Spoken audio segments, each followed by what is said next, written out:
देखिए, इस सृष्टि में सभी जगह प्रेम तो है। जैसे कि वनों की शांति में प्रेम है, खुले आकाश के वातावरण में प्रेम है, नदियों की प्रवाहित जल धारा में प्रेम है, झरनों के बहते निरंतर जल में प्रेम है। लेकिन ये प्रेम फिर भी अधूरा है, क्योंकि सृष्टि के संचालन के लिए ईश्वर ने पुरुष और स्त्री को भी बनाया है। और इन दोनों के बीच में जो प्रेम होता है वो तो सबसे बड़ा प्रेम होता है, क्योंकि प्रकृति में तो सुंदरता है, लेकिन हम ये सुंदरता तब तक नहीं देख सकते जब तक हम स्वयं प्रेम ना करें। क्योंकि जब हमें प्रेम होता है तब हमें केवल एक स्त्री या एक पुरुष ही सुंदर नहीं लगते हैं, तब हमें ये समस्त संसार सुंदर लगने लगता है। इसलिए स्त्री और पुरुष का प्रेम सबसे बढ़कर है। लेकिन आज स्त्री और पुरुष ने प्रेम को प्रेम रहने ही कहाँ दिया है। पुरुष अब अपने काम को तृप्त करने के लिए स्त्री के शरीर की कामना करने लगा है,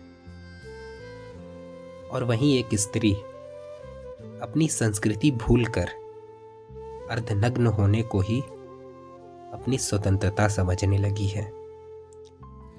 पुरुष और स्त्री के बनाए इन अवस्थाओं में प्रेम तो हो ही नहीं सकता है। इस अवस्था में केवल और केवल अपने अपने काम को पोषित किया जा सकता है। इसलिए इन सभी चीजों को देखकर ये कहना अनुचित नहीं होगा कि प्रकृति के बनाए नियम में हम मनुष्यों ने बहुत बड़ा हस्तक्षेप किया है, और अब प्रेम केवल प्रकृति में ही सीमित होकर रह गया है, इंसानों में नहीं। और जब जब भी प्रकृति के नियमों के साथ हस्तक्षेप किया जाता है, उस हस्तक्षेप का आखिरी परिणाम यही होता है कि तब इस सृष्टि का विनाश होता है और फिर से इस सृष्टि का पुनः निर्माण होता है। और फिर जिस सृष्टि का निर्माण होता है उस सृष्टि में ना तो प्रेम की कमी होती है और ना ही प्रेम करने वालों की।